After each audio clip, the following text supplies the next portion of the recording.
Leviticus chapter 11. The Lord said to Moses and Aaron, "Say to the Israelites, of all the animals that live on the land, these are the ones you may eat.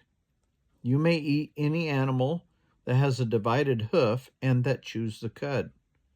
There are some that only chew the cud or only have a divided hoof, but you must not eat them. The camel, though it chews the cud, does not have a divided hoof. It is ceremonially unclean for you. The hyrax, although it chews the cud, does not have a divided hoof. It is unclean for you. The rabbit, though it chews the cud, does not have a divided hoof. It is unclean for you. And the pig, though it has a divided hoof, does not chew the cud. It is unclean for you. You must not eat their meat or touch their carcasses. They are unclean for you. Of all the creatures living in the water of the seas and the streams, you may eat any that have fins and scales. But all creatures in the seas or streams that do not have fins and scales, whether among the swarming things or among the other living creatures in the water, you are to regard as unclean.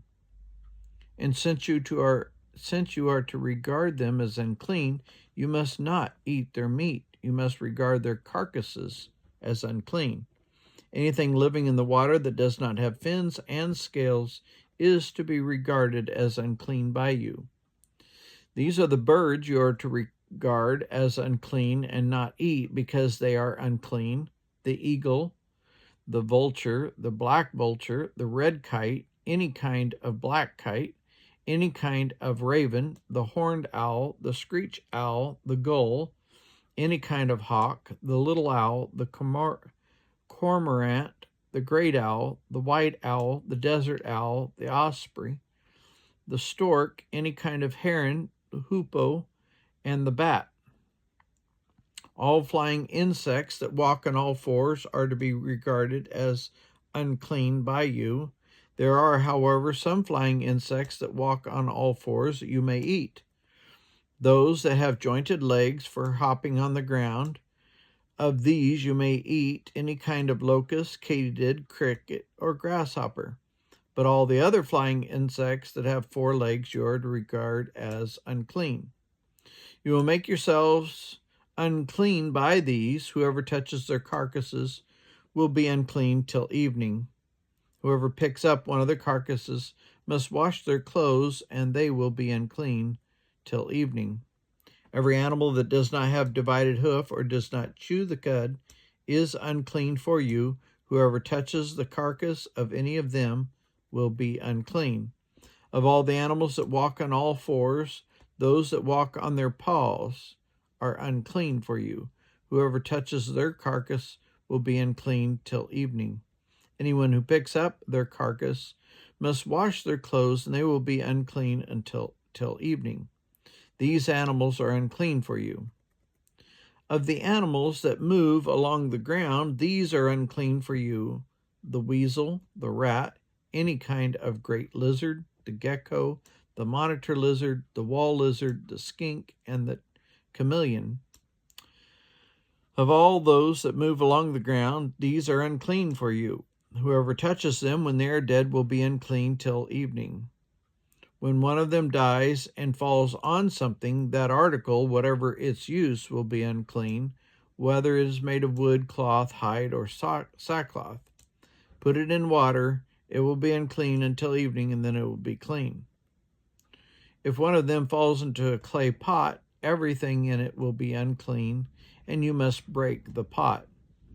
Any food you are allowed to eat that has come in contact with water from any such pot is unclean, and any liquid that is drunk from such pot is unclean. Anything that one of their carcasses falls on becomes unclean. An oven or cooking pot must be broken up. They are unclean, and you are to regard them as unclean. A spring, however, or a cistern for collecting water remains clean, but anyone who touches one of these carcasses is unclean. If a carcass falls on any seeds that are to be planted, they remain clean.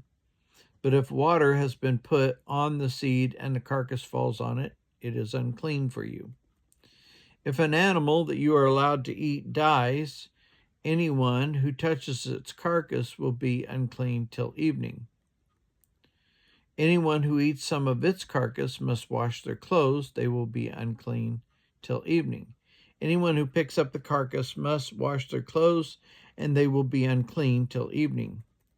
Every creature that moves along the ground is to be regarded as unclean. It is not to be eaten. You are not to eat any creature that moves along the ground, whether it moves on its belly, or walks on all fours, or many feet. It is unclean. Do not defile yourselves by any of these creatures. Do not make yourselves unclean by means of them, or be made unclean by them. I am the Lord your God. Consecrate yourselves and be holy, because I am holy. Do not make yourselves unclean for any creature that moves along the ground. I am the Lord who brought you out of Egypt to be your God. Therefore, be holy, because I am holy. These are the regulations concerning animals, birds, every living thing that moves about in the water, and every creature that moves along the ground. You must distinguish between the unclean and the clean, between the living creatures that they may be eaten and those that may not be eaten.